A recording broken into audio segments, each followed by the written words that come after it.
اس لیے اسے فاتحہ بھی کہتے ہیں۔ اس کا ایک صحیح نام سب مصافی بھی ہے، اس لیے کہ یہ بار بار نماز میں پڑھی جاتی ہے اور ہر رکعت میں اسے پڑھا جاتا ہے، اور مثانی کے معنی اور بھی ہیں جو انشاءاللہ تعالیٰ اپنی جگہ بیان ہوں گے۔ واللہ علم۔ مسند احمد میں حضرت ابو ہریرہ رضی اللہ عنہ سے روایت ہے کہ رسول اللہ صلی اللہ علیہ وآلہ وسلم نے ام القرآن کے بارے میں فرمایا، یہ ام القرآن ہے، یہی سبع مثانی ہے اور یہی قرآن عظیم ہے۔ ایک اور حدیث میں یہی ام القرآن ہے، یہی فاتحہ الکتاب ہے اور یہی سبع مثانی ہے۔ تفسیر مردویہ میں ہے کہ حضور نے فرمایا الحمدللہ رب العالمین کی 7 آیتیں ہیں۔ بسم اللہ الرحمن الرحیم بھی ان میں سے ایک آیت ہے۔ اس کا نام سبع مثانی ہے، یہی قرآن عظیم ہے، یہی ام الکتاب ہے، یہی فاتحۃ الکتاب ہے۔ اور دارقطنی میں بھی اسی مفہوم کی ایک حدیث ہے، اور بقول امام دارقطنی اس کے سب راوی ثقہ ہیں۔ بہقی میں ہے کہ حضرت علی رضی اللہ عنہ، حضرت ابن عباس رضی اللہ، حضرت ابو ہریرہ رضی اللہ عنہ سے سبع مثانی کی تفسیر میں یہی کہا ہے کہ یہ سورۃ فاتحہ ہے اور بسم اللہ اس کی 7ویں آیت ہے۔ بسم اللہ کی بحث میں یہ بیان پورا آئے گا انشاءاللہ تعالی۔ حضرت ابن مسعود سے کہا گیا کہ آپ نے سورۃ فاتحہ کو اپنے لکھے ہوئے قرآن شریف کے شروع میں کیوں نہیں لکھا؟ تو کہا اگر میں ایسا کرتا تو پھر ہر سورت کے پہلے اس کو لکھتا۔ ابو بکر بن ابو داؤد فرماتے ہیں اس قول کا مطلب یہ ہے کہ نماز میں پڑھے جانے کی حیثیت سے، اور چونکہ تمام مسلمانوں کو حفظ ہے اس لیے لکھنے کی چند ضرورت نہیں۔ دلائل النبوت میں امام بہقی نے ایک حدیث نقل کی ہے جس میں ہے کہ سورت سب سے پہلے نازل ہوئی۔ باقرانی نے نقل کیا ہے کہ ایک قول یہ ہے کہ سورہ فاتحہ سب سے پہلے نازل ہوئی، اور دوسرا قول یہ ہے کہ یا ایھا المدثر سب سے پہلے نازل ہوئی، جیسا کہ صحیح حدیث میں حضرت جابر سے مروی ہے۔ اور تیسرا قول یہ ہے کہ سب سے پہلے اقرأ باسم ربک الذی خلق نازل ہوئی، اور یہی صحیح ہے۔ اس کی تفصیل آگے آئے گی انشاءاللہ۔ سورہ فاتحہ کے فضائل۔ مسند احمد میں حضرت ابو سعید بن معلا رضی اللہ عنہ سے مروی ہے کہ میں نماز پڑھ رہا تھا اور رسول صلی اللہ علیہ وسلم نے مجھے بلایا، میں نے کوئی جواب نہ دیا۔ جب نماز سے فارغ ہو کر میں حضور کی خدمت میں حاضر ہوا تو آپ نے فرمایا اب تک کس کام میں تھے؟ میں نے کہا حضور میں نماز میں تھا۔ آپ نے فرمایا کیا اللہ تعالیٰ کا یہ فرمان تم نے نہیں سنا؟ یا ایھا الذین آمنوا استجیبوا اللہ والرسول اذا دعاکم لما یحییکم۔ اے ایمان والو، اللہ کے رسول جب تمہیں پکاریں تم جواب دو۔ اچھا سنو، میں تمہیں مسجد سے نکلنے سے پہلے بتلا دوں گا کہ قرآن پاک میں سب سے بڑی سورت کون سی ہے۔ پھر میرا ہاتھ پکڑے ہوئے جب آپ نے مسجد سے جانے کا ارادہ کیا تو میں نے آپ کا وعدہ یاد دلایا۔ آپ نے فرمایا سورت الحمدللہ رب العالمین ہے، یہی سبع مثانی ہے اور یہی وہ قرآن عظیم ہے جو مجھ کو دیا گیا ہے۔ اسی طرح یہ روایت صحیح بخاری شریف، ابو داؤد، نسائی اور ابن ماجہ میں بھی دوسری سندوں کے ساتھ مروی ہے۔ وقتی نے یہ واقعہ حضرت ابی بن قعب کا بیان کیا ہے۔ متعاملک میں ہے کہ رسول اللہ صلی اللہ علیہ وآلہ وسلم نے حضرت ابو بن قعب کو آواز دی، وہ نماز میں مشغول تھے۔ فارغ ہو کر آپ صلی اللہ علیہ وسلم سے ملے، فرماتے ہیں کہ آپ نے اپنا ہاتھ میرے ہاتھ پر رکھ دیا۔ اس وقت مسجد سے باہر نکل ہی رہے تھے کہ فرمایا میں چاہتا ہوں کہ مسجد سے نکلنے سے پہلے تجھے ایسی صورت بتاؤں کہ تو رات الانجیل اور قرآن میں اس کی مثل نہیں۔ اب میں نے اپنی چاہ سست کی دیں اور پوچھا حضور وہ صورت کون سی ہے؟ آپ نے فرمایا نماز کے شروع میں تم کیا پڑھتے ہو؟ میں نے کہا الحمدللہ رب العالمین، پوری صورت ہے۔ آپ نے فرمایا یہی وہ صورت ہے، سبع مثانی قرآن عظیم جو مجھے دیا گیا ہے۔ اس حدیث کے آخری راوی ابو سعید ہیں۔ اس بنا پر ابن اسیر اور ان کے ساتھ والے یہاں دھوکہ کھا گئے ہیں اور وہ انہیں ابو سعید بن معلا سمجھ بیٹھے ہیں۔ در حقیقت یہ ابو سعید غزائی ہیں اور تابعین میں سے ہیں، اور وہ ابو سعید انصاری صحابی ہیں۔ ان کی حدیث متصل اور صحیح ہے، اور یہ حدیث بظاہر منقطع معلوم ہوتی ہے اگر ابو سعید تابعی کا حضرت ابی سے سننا ثابت نہ ہو، اور اگر سننا ثابت ہو تو یہ حدیث مسلم کی ہے واللہ علم۔ اس حدیث کے اور بھی بہت سے انداز ہیں۔ مثلا مسند احمد میں ہے کہ حضور نے جب انہیں پکارا تو یہ نماز میں تھے، التفاقات کیا مگر جواب نہ دیا۔ آپ نے پھر پکارا، حضرت ابی نے نماز مختصر کر دی اور فارغ ہو کر جلدی سے حاضر خدمت ہوئے۔ السلام علیکم عرض کیا، آپ نے جواب دے کر فرمایا ابھی تم نے مجھے جواب کیوں نہ دیا؟ کہا حضور میں نماز میں تھا۔ آپ نے وہی آیت پڑھ کر فرمایا کیا تم نے یہ آیت نہیں سنی کہ حضور غلطی ہوئی، اب ایسا نہ کروں گا۔ آپ نے فرمایا کیا تم چاہتے ہو کہ میں تمہیں ایک ایسی صورت بتاؤں کہ تورات، انجیل، زبور اور قرآن میں اس جیسی صورت نہ ہو؟ میں نے کہا ضرور، ارشاد فرمائیے۔ آپ نے فرمایا یہاں سے جانے سے پہلے ہی میں تمہیں بتا دوں گا۔ پھر حضور میرا ہاتھ تھامے ہوئے اور باتیں کرتے رہے اور میں نے اپنی چال دھیمی کر دی، ایسا نہ ہو کہ وہ بات رہ جائے اور آپ باہر چلے جائیں۔ آخر جب دروازے کے قریب پہنچ گئے تو میں نے آپ کو وہ وعدہ یاد دلایا۔ آپ نے فرمایا نماز میں کیا پڑھتے ہو؟ میں نے القرآن پڑھ کر سنائی۔ آپ نے فرمایا اس خدا کی قسم جس کے ہاتھ میں میری جان ہے، تورات، انجیل، زبور اور قرآن میں اس جیسی کوئی اور صورت نہیں۔ یہ سب مثانی ہے۔ ترمذی میں مزید یہ بھی ہے کہ یہی وہ بڑا قرآن ہے جو مجھے عطا فرمایا گیا ہے۔ یہ حدیث حسن صحیح ہے۔ حضرت انس سے بھی اس باب میں ایک حدیث مروی ہے۔ مسند احمد کی ایک مطول حدیث میں بھی اس طرح مروی ہے۔ نسائی کی روایت میں یہ الفاظ بھی ہیں کہ یہ صورت اللہ تعالیٰ اور بندے کے درمیان تقسیم کر دی گئی ہے۔ ترمذی اسے حسن غریب کہتے ہیں۔ مسند احمد میں حضرت عبداللہ بن جابر رضی اللہ عنہ سے روایت ہے کہ میں ایک مرتبہ رسول اللہ صلی اللہ علیہ وسلم کے پاس آیا۔ آپ اس وقت استنجے سے فارغ ہوئے ہی تھے۔ میں نے 3 مرتبہ سلام کیا لیکن آپ نے ایک دفعہ بھی جواب نہ دیا۔ اب گھر میں تشریف لے گئے اور میں غم اور رنج کی حالت میں مسجد میں چلا گیا۔ تھوڑی دیر بعد طہارت کر کے تشریف لائے اور 3 مرتبہ ہی میرے سلام کا جواب دیا۔ پھر فرمایا اے جابر بن عبداللہ سنو، تم قرآن میں بہترین صورت الحمدللہ رب العالمین آخر تک ہے۔ اس کے اسناد بہت عمدہ ہیں۔ ابن عقیل جو اس کے راوی ہیں اس کی حدیث بڑے بڑے ائمہ روایت کرتے ہیں، اور عبداللہ بن جابر سے مراد بدری صحابی ہیں۔ ابن الجوزی کا بھی یہی قول ہے۔ واللہ علم۔ حافظ ابن عسا کا قول ہے کہ یہ عبداللہ بن جابر انصاری اور بیاضی ہیں۔ یہ حدیث اور اس جیسی اور احادیث سے استدلال کر کے اسحاق بن راہوی، یہ ابو بکر بن عربی، ابن الحاضر وغیرہ اکثر علماء نے کہا ہے کہ بعض آیتیں اور بعض صورتیں بعض پر فضیلت رکھتی ہیں، اور ایک دوسری جماعت کا خیال ہے کہ کلام اللہ قل کا قل فضیلت میں ایک سا ہے۔ ایک کو ایک پر فضیلت دینے سے یہ قباحت ہوتی ہے کہ دوسری آیتیں اور صورتیں اس سے کم درجے کی نظر آئیں گی، حالانکہ کلام اللہ سارے کا سارا فضیلت والا ہے۔ قرطبی نے اشعری اور ابو بکر باقلانی اور ابو حاتم ابن حبان بستی اور ابو حیان اور یحییٰ سے یہی نقل کیا ہے۔ امام مالک سے بھی ایک روایت میں یہ مذہب منقول ہے، لیکن صحیح اور مطابق حدیث پہلا قول ہے۔ واللہ علم۔ مترجم۔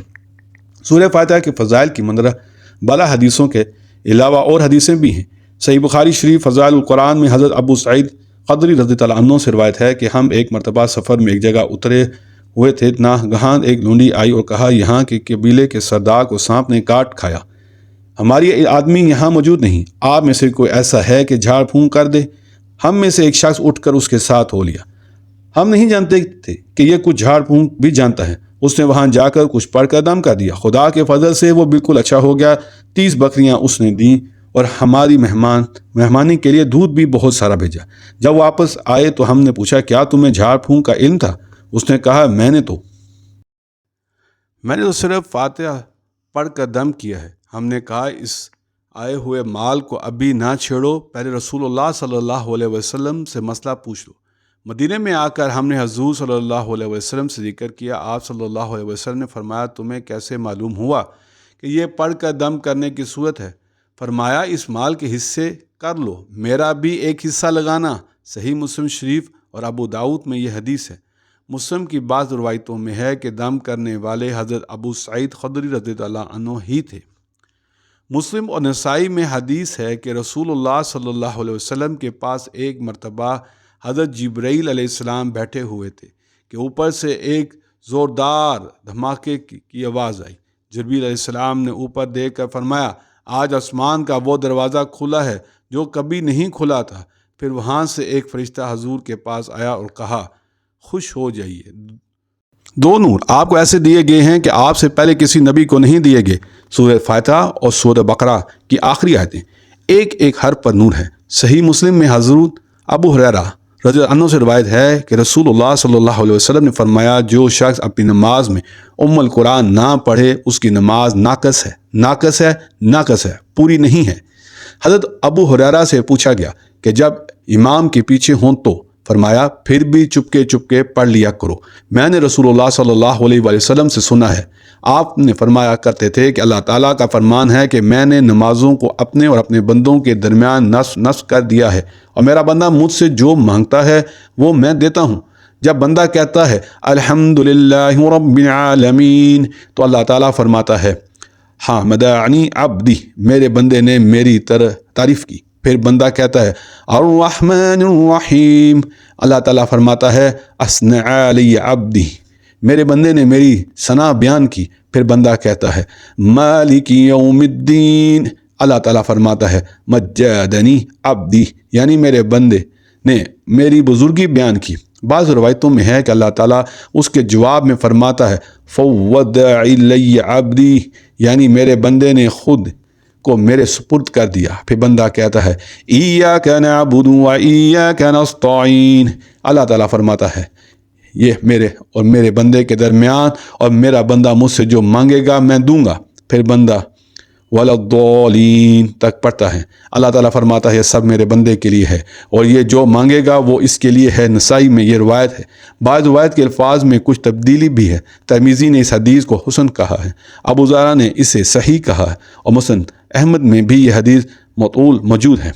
اس کے راوی حضرت ابی بن قعب رضی اللہ عنہ ہیں۔ ابن جریر کے ایک روایت میں حدیث کے یہ الفاظ بھی ہیں کہ اللہ تعالیٰ فرماتا ہے یہ میرے لیے ہے، اور جو باقی ہے وہ میرے بندے کے لیے ہے۔ یہ حدیث غریب ہے۔ اس کے حدیث کے فائدے پر نظر ڈالیں۔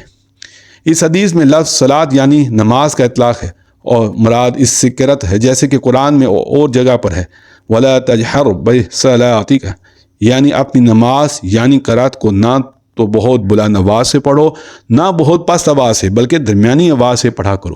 ابن عباس سے اس آیت کی تفسیر میں صراحت سے مروی ہے کہ یہاں صلاۃ سے مراد قرأت ہے، اور اسی طرح مدرجہ بالا حدیث میں بھی قرأت کو صلاۃ کہا ہے۔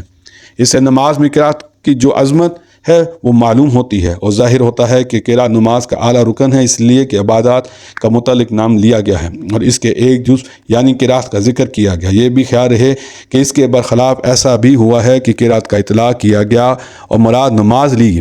فرمان ہے وقرآن الفجر، یعنی صبح کے قرآن پر فرشتے حاضر کیے جاتے ہیں۔ یہاں مراد قرآن سے نماز ہیں۔ صحیح کی حدیث میں ہے کہ فجر کی نماز کے وقت رات کے اور دن کے فرشتے جمع ہو جاتے ہیں۔ ان آیات و احادیث سے یہ بھی معلوم ہوا کہ نماز میں قرأت کا پڑھنا ضروری ہے، اور علماء کا بھی اس پر اتفاق ہے۔ اس میں اختلاف ہے کہ نماز میں سورہ فاتحہ کا پڑھنا ہی ضروری ہے، یہ قرآن میں سے جو کچھ پڑھ لے وہی کافی ہے۔ امام ابو حنیفہ اور ان کے ساتھی وغیرہ تو کہتے ہیں کہ اسی کا پڑھنا متعین نہیں، بلکہ قرآن میں سے جو کچھ پڑھ لے گا کافی ہوگا۔ اس کی دلیل آیت فَقْرَؤُوا مَا تَيَسَّرَ مِنَ الْقُرْآنِ ہے، یعنی قرآن میں سے جو آسان ہو پڑھ لو، اور صحیح کی حدیث ہے جس میں ہے کہ حضور صلی اللہ علیہ وآلہ وسلم نے ایک اس شخص کو جو نماز جلدی پڑھ رہا تھا فرمایا جب تم نماز کے لیے کھڑا ہو تو تکبیر کہے، پھر جو قرآن میں ہے تجھے آسان نظر آئے پڑھ لو۔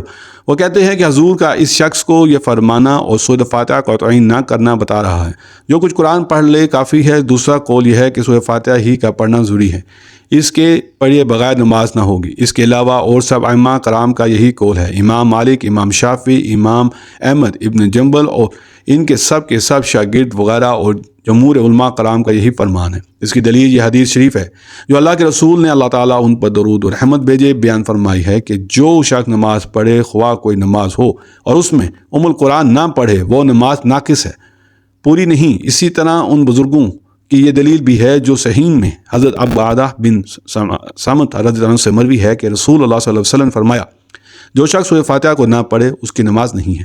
صحیح ابن خزیمہ اور صحیح ابن حبان میں حضرت ابو ہریرہ رضی اللہ عنہ سے روایت ہے کہ رسول خدا حضرت محمد مصطفیٰ صلی اللہ علیہ وآلہ وسلم نے فرمایا وہ نماز نہیں ہوتی جس میں القرآن نہ پڑھی جائے۔ ان کے علاوہ اور بھی بہت سی حدیثیں ہیں، ہمیں یہاں پر مناظرہ نہ پہلو اختیار کرنے کی کوئی ضرورت نہیں، وہ بہت لمبی بحثیں ہیں۔ ہم نے تو مختصراً اپنے بزرگوں کی دلیلیں بیان کر دیں۔ صحیح اور مطابق حدیث دوسرا قول ہی ہے، اللہ مترجم۔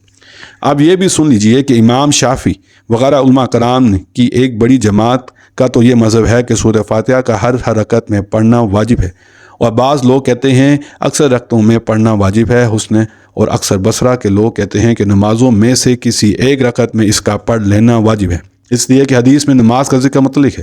ابو حنیفہ ان کے ساتھی ثوری اور اوزاعی کہتے ہیں کہ اس کا پڑھنا متعین ہی نہیں بلکہ اور کچھ بھی پڑھ لو تو کافی ہے، کیونکہ قرآن میں ما تیسر کا لفظ ہے، واللہ علم۔ لیکن یہ خیال رہے کہ ابن ماجہ کی حدیث میں ہے کہ جو شخص فرض وغیرہ نماز کی ہر رکعت میں سورہ فاتحہ اور سورت نہ پڑھے اس کی نماز نہیں۔ البتہ اس حدیث کی صحت میں نظر ہے، اور ان سب باتوں کی تفسیر کا موقع احکام کی بڑی کتابیں ہیں، واللہ علم۔ صحیح اور مطابق حدیث پہلا قول ہے، واللہ علم مترجم۔